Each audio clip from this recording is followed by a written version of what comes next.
Kenapa ya? Anime The Promised Neverland Season 2 memotong banyak adegan di mangganya. Dan adegannya jadi banyak berubah. Kayaknya gua tahu deh kenapa.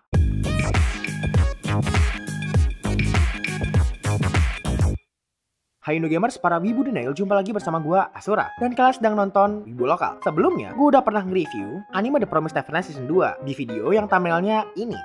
Kalian nonton dulu deh, biar lebih paham sama apa yang akan gua bahas. Udah nonton? Yakin? Oke, lanjut. Tentunya, video ini akan mengandung spoiler. Jadi ya, spoiler alert.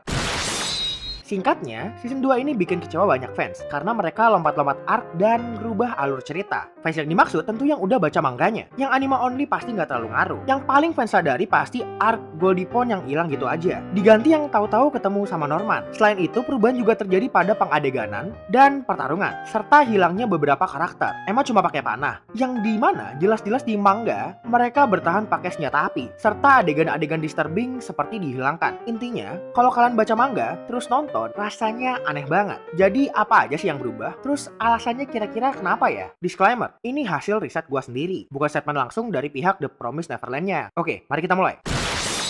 Mungkin banyak yang udah lupa dan gak sadar bahwa ini adalah anime shonen. Ingat, genre shonen itu market penontonnya ditujukan untuk anak laki-laki usia antara 12 sampai 18 tahun. Walaupun gak sedikit, perempuan juga suka atau mereka yang lebih dewasa. Namun jam tayangnya di TV ya kebanyakan di jam anak-anak nonton. Jadi otomatis, scene-scene yang sangat eksplisit seperti anak kecil belajar dan menggunakan senjata api untuk bertahan hidup melawan manusia-manusia jahat dan para iblis mesti diganti jadi panahan aja. Terus kalian pasti pada protes, lah kok AOT boleh? Ingat, Attack on Titan itu genre-nya seinen. Jadi ya emang khusus buat penonton dewasa. Hayo, siapa yang belum cukup umur tapi malah nonton Attack on Titan? Nah, mungkin kalian nanya lagi, kan bisa ditayangin malam Om Bil. Bukannya anime The Promised Neverland tayang malam di TV Jepang? Ya memang ada yang tayang malam, tapi kan kebanyakan TV Jepang punya fitur record. Belum lagi, ini anime tayang worldwide pakai beberapa service berbayar atau gratis juga kan? Jadi ya tetap aja bisa diakses kapan aja. Belum lagi, beberapa negara yang pernah punya kasus kelam yang melibatkan senjata dan anak kecil. Contohnya kasus penembakan massal di Columbine, Amerika Serikat. Dan juga Jepang yang punya aturan yang cukup ketat tentang penggunaan senjata api. Jadi kalau di salah satu tayangan ditampilkan anak kecil belajar dan menggunakan senjata api dengan sangat mudah tentu akan menimbulkan banyak masalah. Apalagi di tayangan yang ratingnya emang buat anak-anak rentang umur 12 sampai 18 tadi. Tentu nggak beratin hal soal senjata api yang digunakan oleh anak kecil sepanjang kisah sulit dianimasikan dan ditayangkan. Untuk contoh, di manga The Promised Neverland yang di skip karena ada Emma dan Ray yang belum dewasa belajar dan menggunakan senjata api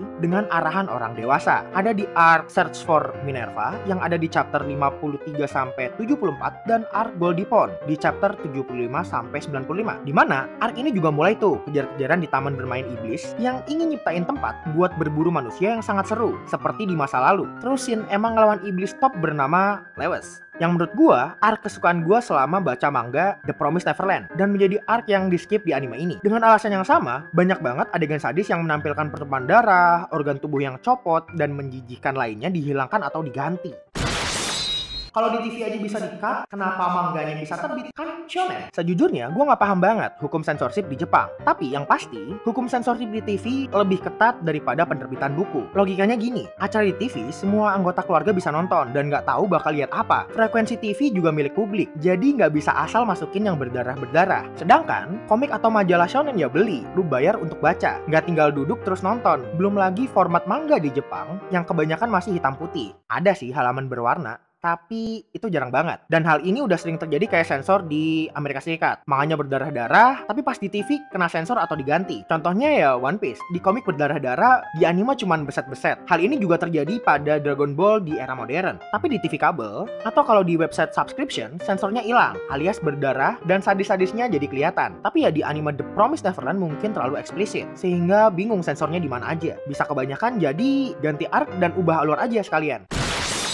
Inilah alasan lain yang gue pikir paling masuk akal. Entah emang udah direncanain atau aji mumpung mesti ganti-ganti arc dan pengadeganan serta censorship TV. Si mangaka mau ganti ending dari The Promised Neverland. Buat kalian yang belum tahu, manga dari anime ini udah tamat dan mayoritas fans kecewa sama endingnya. Gue nggak usah spoilerin lah endingnya gimana. Tapi intinya, menurut gue sangat besar kemungkinan dari author untuk ganti ending. Wah, ini menarik sih. Karena jujur, gue juga salah satu fans yang merasa nggak puas sama endingnya. Nah, mungkin ini bisa jadi salah satu alasan saran untuk kalian para fans yang kecewa sama anime season 2-nya untuk tetap nontonin. Siapa tahu benar, endingnya bakal berubah. Toh, plot dan alurnya emang juga udah berubah. Entah bener entah enggak, kalian cuma bisa tahu nanti kalau udah nonton anime ini. Kalau gua sih nggak saranin ya. Jadi kalian masih mau nonton season 2 atau enggak? Atau kalian tahu alasan lain kenapa anime The Promised Neverland season 2 alur dan artnya diubah-ubah gini? Komen di bawah ya. Yaudah, gitu aja. Makasih udah mau nonton video ini. Tonton video Wibu Lokal yang lainnya juga. Jangan lupa like kalau lu suka, subscribe Linstone Studio, dan jangan lupa nyalain loncengnya juga biar kalian bisa cepet tahu kalau gua atau Yami upload video. Follow Instagram gua @admin_asura dan semua yang terlibat dalam video kali ini.